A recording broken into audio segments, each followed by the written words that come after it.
again, if anybody can create a mint, anybody will create a mint, and some mints will get rug pulled.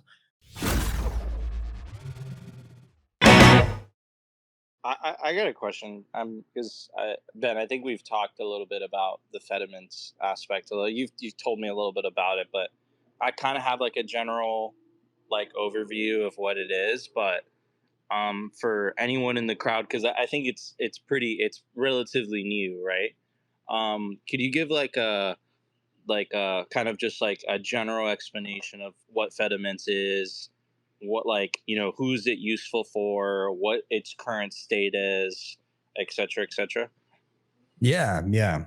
So it's obviously quite a new development. It people can use it right now, um, and effectively there's a major trade off here, and that is trust.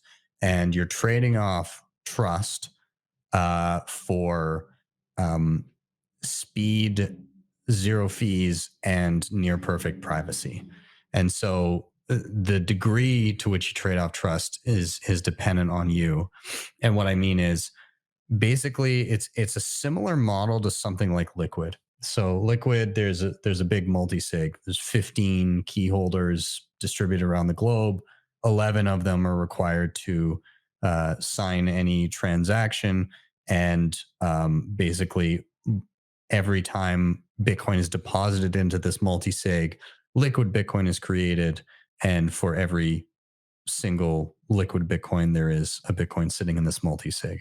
And you get additional features using those, but you're trusting that that federation is not going to rug pull you. And so with Fediment, it's that model, but anybody can create a mint. So maybe you create a mint for your family or for a local market or for a small community of some sorts. But probably best used in smaller groups, um, because you don't want to be sitting large amounts of money, but as an individual you don't want to be sitting your life savings in something like Fediment, I would say, especially at this current time. But the way it works is you can effectively download, an example would be the Fedi app. It's called Fedi Bravo, and it's in on both app stores. And then you would choose your mint that you want to be a part of. There's a number of them that you can find, but you basically there's a federation code that you paste in, and now you're part of a mint. And so you can deposit into this account with a Lightning transaction, or in some instances, depending on the app, an on-chain transaction. And once you've done so, you can now do a number of things. You can send to anybody within the mint instantly, for free, with perfect privacy. You can also send out of the mint. And when you send out of the mint, it is a Lightning transaction. And that Lightning transaction also benefits from the privacy of the crowd, meaning, let's say there's 100 people in that mint. There's no indication which person in the mint has sent. And so it's kind of up in the air. And if you're sending from mint to mint, you can connect those with Lightning channels. And so there's no indication which person sent out of the first mint and which person received into the second mint. So again, you're benefiting from the privacy of the crowd. You can also do interesting things like offline transactions.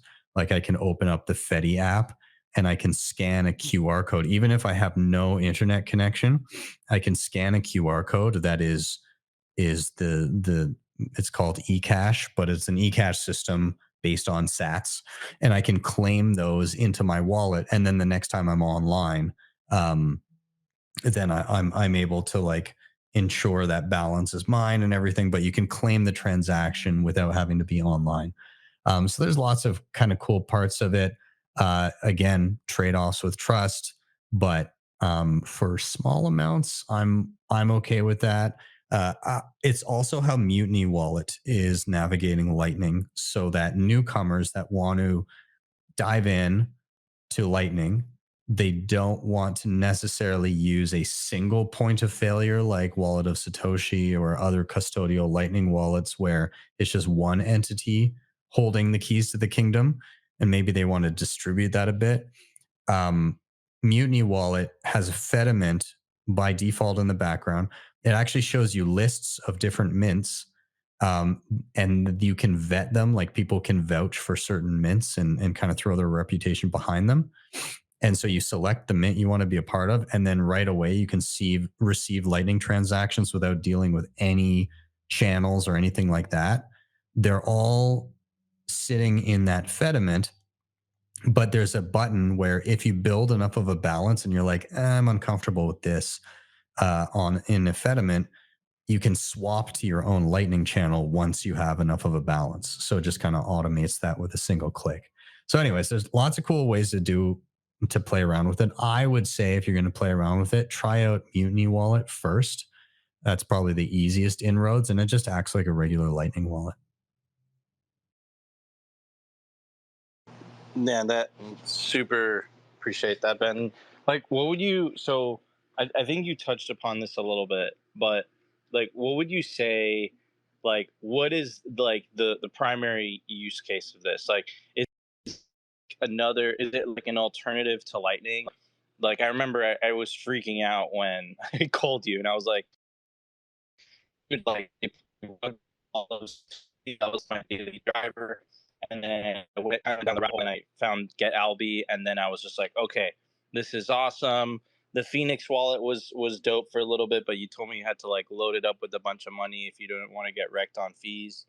Um, so like, is this just an alternative to like what you get instead of like Get Albi, which is just a single point of failure, you're trusting someone? Is it's kind of like a you're trusting multiple people, but like what are the trade-offs? Like what are the pros and cons of using, for example, um, a Fedimint versus like something like Wallet of Satoshi or Get Albi, etc.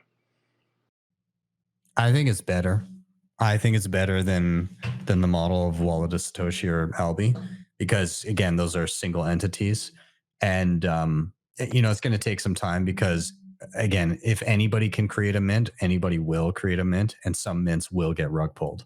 So it's going to be a bit of a reputation game, and you'll have to kind of be like, well, this mint's been around for a long time, or so and so that I know has vouched for this mint and that holds a little bit of weight for me.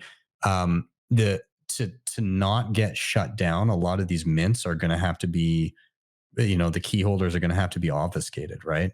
That's I think the game being played here is like you're just going to have to kind of not know and build reputation over time in these systems, and so it's a totally different model than like oh, I know of Albi. I'll use them, and they're a company. This is like, well, this mint has been around for a decade, and it seems to work okay. And still, I won't put my life savings here, but I'll use my spending cash here. The other benefit is Albi, Wallet of Satoshi, other custodial solutions. It's basically they have a pool of funds and then they have accounts and they know exactly what you have. They may not know explicitly who you are depending on the wallet, but there might be some identifying features there or IP addresses or email addresses or phone numbers. With Fedimints, the people, the key holders in the mint, they have no idea who owns what. It's impossible for them to know. So you kind of get this great privacy out of it. And that's what you're trading off. But in terms of the trade off between I'm going to use a singular custodial Lightning wallet versus I'm going to use a Fedimint, I'm squarely in the Fedimint is a leaps and bounds above, at least in terms of privacy and censorship resistance if the mint is set up well. So that's kind of where I stand there. Mm, sorry, Ben. Sorry, go ahead, Nico. No, no, no. You go ahead. You go ahead. No, I was just going to ask one thing, one thought that came to me now. Would you say that a mint is like a bank? Is it like a community level, family level bank?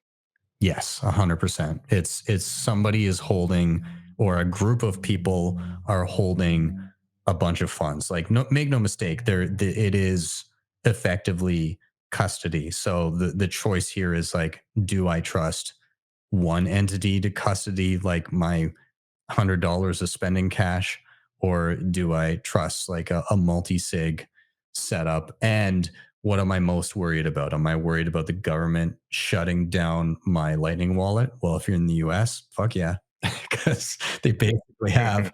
And am I worried about privacy? That might be an aspect as well. And if those are kind of the priorities, but you want ease of use, low fees, and stuff like that, then this may be your kind of spending cash option. And this is just in the context of today. Like, maybe, we get awesome, more natively on chain or more self custodial options down the line as new developments come forth. But like, in the context of what we have right now today, this is just simply an option in that realm. Yeah, so I guess maybe these Fedimints or any sort of federated mints, maybe these are the Bitcoin banks that Hal Finney spoke of back in the day. Much better than BlackRock, right? Much better than much better than or it's Jamie Dimon holding all your sats or whatever. If Even yeah, exactly. If I have the choice, I'm not going to be able to go to my rancher and get my beef with an ETF with my Fedi wallet or with Mutiny wallet.